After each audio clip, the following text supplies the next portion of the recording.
Back in the 80s and 90s, Sun Microsystem was the big kahuna of high-performance computing. And if you were an engineer or a scientist, a Sun SPARC computer was what you absolutely coveted. Sun created the Java programming language, the Solaris operating system, and contributed heavily to the emergence of what we now know as virtualized computing. Back in 1984, Sun released a version of their Sun OS operating system that contained a distributed file system known as Network File System, or NFS. And all these years later, NFS is still going strong, and Amazon has encapsulated that in a service called Elastic File Service. Now, Elastic File Service is just an implementation of the NFS file share.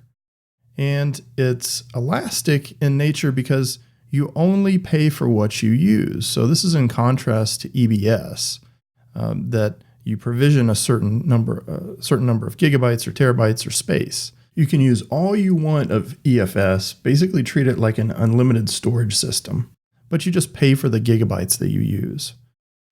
Now, one thing to note here is EFS is about 3 times more expensive than EBS and about 20 times more expensive than S3.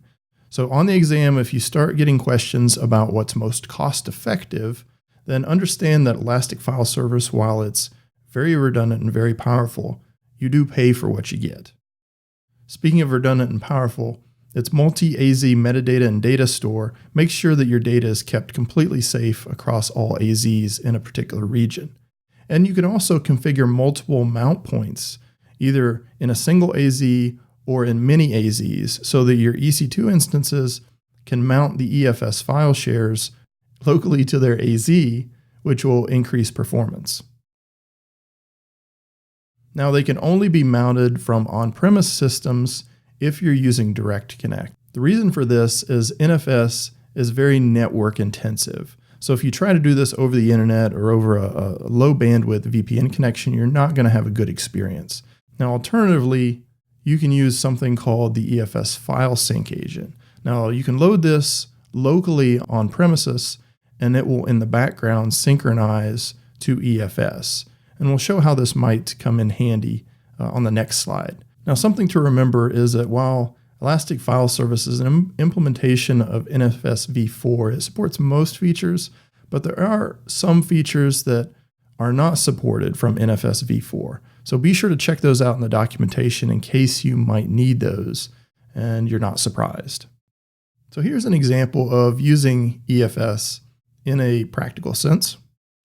Let's say we have a dynamic web app, PHP in this case, so it's not just realistic to drop those HTML files on S3. We have a bit of processing that has to happen on the web page. Well, in our case, we've created an auto-scaling group out on AWS. We've put it across 2 AZs, and we've created EFS mount points in those 2 AZs. So we've configured in the AMI of those web servers in the fstab file to go out and mount the NFS mount point for NFS volume. Now, back on premise, we have our web developers, and they're going to be making changes. And then when they're ready, they're going to promote those changes to our staging share. And using the EFS file sync agent, we're going to synchronize that to the EFS share, which then makes it available to the web servers in their auto-scaling group. So this is a way that we can create sort of a hybrid of on-premise and preserve some of our staging and lifecycle management rules, but we can also leverage the scalability of AWS to provide basically unlimited web resources for our application.